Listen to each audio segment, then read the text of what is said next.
No programa Na Ordem do Dia de hoje, vamos fazer uma viagem através da mitologia e saber como ela conversa diretamente com a sala de aula. Para isso, contamos com a presença da mestre em comunicação e semiótica e doutora em educação, Eliana Braga Loya Atier. Tudo bom, Eliana? Tudo bem, Vivian. É um prazer estar aqui hoje. Prazer é todo nosso. Eliana, em grande parte dos casos, os professores têm a mitologia como algo distante, restrito somente aos livros. Na sua opinião, por que os educadores ainda não atentaram de trazer este conceito para dentro da sala de aula? Bom, Vivian, tem uma coisa simples que é assim, a gente não pode ensinar o que a gente não aprendeu, não é verdade? E se o professor não teve uma experiência significativa com a mitologia, como é que ele pode ensinar aos alunos uma experiência que ele não teve? Como ele pode transmitir, não é, esse entusiasmo, essa relação com esse saber tão antigo e tão fundador da nossa humanidade? É impossível. Então, na minha opinião, não há como o professor transmitir para os alunos o amor pela mitologia, pelos mitos, pelas lendas, pelas histórias tradicionais, se ele não viveu isso na experiência dele. É preciso que ele primeiro entre em contato com esse material para em seguida poder ensinar aos alunos o valor que esse material tem na vida deles. Com certeza. E em termos gerais, como a gente pode fazer da mitologia que ela se torne algo presente dentro da sala?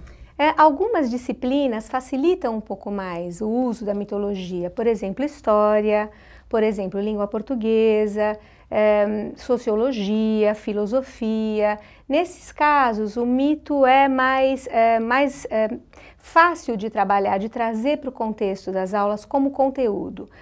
Outras disciplinas parece que não aceitam muito bem esse saber que fala de metáforas, de histórias que não são histórias de eventos, de fatos objetivos. A gente tem um problema no conhecimento científico atual, o paradigma no qual a educação está fundada, que é assim, não existe uma conversa entre as disciplinas são separadas, são fragmentadas. Esse conhecimento estanque dá uma experiência, traz uma experiência de conhecimento compartimentalizada, que impede a gente de ver a totalidade. Então eu acho que sempre depende da relação do professor com o material da mitologia. Se ele for um professor de matemática, por exemplo, o mito tem tantas possibilidades de uso para ele, mas primeiro ele tem que se encontrar com o mito, não tem jeito.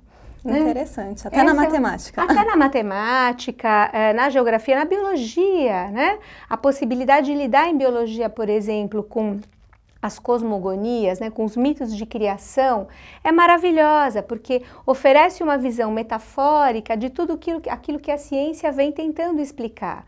E as metáforas são muito importantes para a gente poder compreender os conceitos. As metáforas, elas estão sempre nas raízes dos conceitos. Primeiro a imagem, depois o conceito. Então eu acho que haveria um imenso ganho se o professor pudesse trazer esse material para a sala. E em um dos seus trabalhos, você traz como referência o livro do Monteiro Lobato, Os 12 Trabalhos de Hércules. Por quê? Bom, os 12 Trabalhos de Hércules foram o meu encontro pessoal com a mitologia grega. Eu tinha 7, 8 anos de idade, eu tinha a coleção do Monteiro Lobato e eu fui lendo ela meio que intuitivamente até chegar primeiro ao Minotauro e depois aos 12 Trabalhos de Hércules.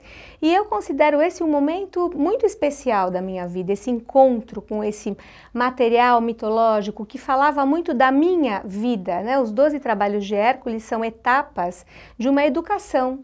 Tanto que esse mito era contado na antiga Atenas para os meninos, para que eles se sentissem de alguma forma identificados com o herói ao longo da vida deles, da experiência deles de transição da infância para a juventude, porque eles tinham mesmo que matar muitos monstros, né, para chegar a se tornar os adultos que eles pretendiam se tornar, os cidadãos atenienses de que a polis precisava tanto. Então, esse foi um mito que me educou profundamente fora da escola, né? Eu me lembro que, por exemplo, 2 ou 3 vezes a bedeia da escola me tirou esse livro porque eu estava lendo na sala de aula embaixo da carteira e eu tive que ir lá buscar na salinha dela. Então, esse livro foi um livro fundador da minha personalidade, da minha maneira de olhar o mundo. Nesse sentido, O Monteiro Lobato foi um iniciador para mim. Então, esse é um mito que eu considero precioso, especialmente para os meninos, mas para as meninas também hoje, porque as meninas são muito heróicas também hoje, né? Não só os meninos. E ele fala de algumas metáforas, são fundamentais para a nossa vida. Por exemplo, o primeiro mito conta a morte do leão da Nemeia por Héracles. Eu falo Héracles, mas Hércules, né? O leão da Nemeia era um leão que tinha uma pele invulnerável, que não podia ser atravessada por nenhuma arma. Ao longo desse trabalho, o Héracles tem que desenvolver uma capacidade que ele não tem, que é da estratégia. Ele é um cara que usa só força bruta.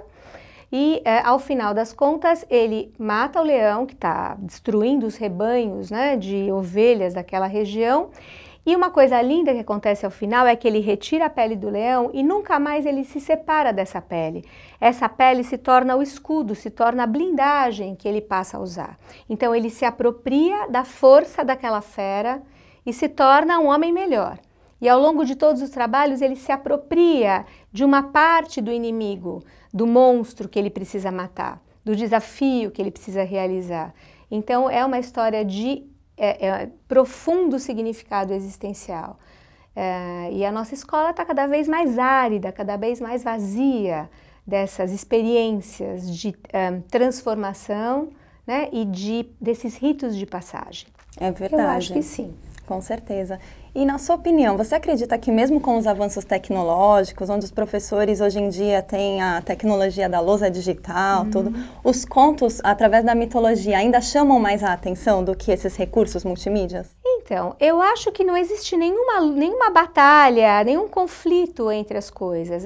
O Gerald Thomas, aquele diretor de teatro, né, e dramaturgo, ele costumava dizer uma coisa muito legal, que era assim: quem não sabe o que vem antes não pode seguir adiante. Então, essa tecnologia sem um lastro, sem uma ancoragem na tradição, na nossa tradição de humanidade, ela é terrível, porque ela aponta para um futuro que ainda não chegou e ela tira de nós a possibilidade de buscarmos uma razão para a nossa existência. Eu acho que é muito triste que a tecnologia ela se perceba dissociada das tradições. Quanto mais ela busca essa reflexão, esse aprofundamento nas tradições, mais ela se torna uma ferramenta não só de eficiência, de competência, mas também que ajuda o ser humano a se desenvolver como sujeito no mundo.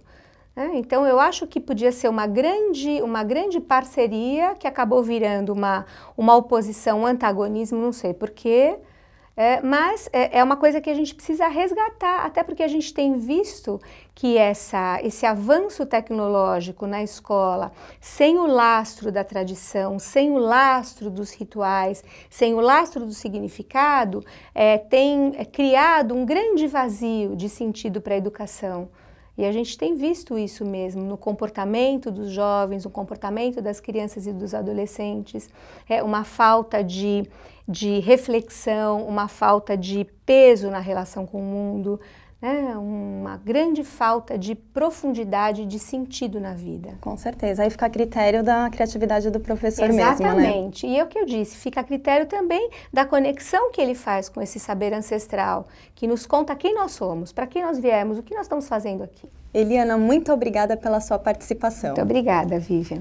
O Na Ordem do Dia fica por aqui. Até o próximo programa.